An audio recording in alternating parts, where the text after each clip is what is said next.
এক ছিল ছোট্ট একটা ছেলে, তার নাম ছিল হাসান। হাসান খুবই ভদ্র, বিনয়ী ও সৎ ছিল। সে প্রতিদিন স্কুলে যাওয়ার আগে মা বাবার কথা শুনত, নামাজ পড়ত এবং কোরআন শরীফ পড়ত। একদিন স্কুল থেকে ফেরার পথে হাসান রাস্তায় একটি মানিব্যাগ পেল। মানিব্যাগটি খুলে দেখে তাতে অনেক টাকা এবং একটি পরিচয়পত্র রয়েছে। হাসান ভেবেছিল, এই টাকা তো আমার না, আমি এটা নিতে পারি না। আল্লাহ সবকিছু দেখেন, আমি এটা প্রকৃত মালিককে ফিরিয়ে দিব ওকে। সে পরিচয়পত্র দেখে ঠিকানা খুঁজে বের করল এবং মালিকের বাসায় গিয়ে মানিব্যাগটি ফিরিয়ে দিল। মানিব্যাগের মালিক একজন বৃদ্ধ চাচা ছিলেন। তিনি খুবই খুশি হয়ে বললেন, বাবা, তুমি অনেক সৎ ছেলে।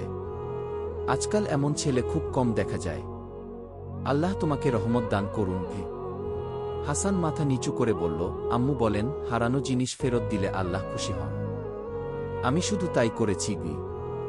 বৃদ্ধ চাচা হাসানকে একটা সুন্দর কোরআন শরীফ উপহার দিলেন এবং দোয়া করলেন, হাসান, তুমি বড় হয়ে একজন আল্লাহভীরু মানুষ হবে। সততা একটি বড় গুণ। আল্লাহ সৎ মানুষদের ভালোবাসেন। আমাদের সবাইকে ভালো কাজ করতে হবে এবং আল্লাহর সন্তুষ্টির জন্য কাজ করতে হবে।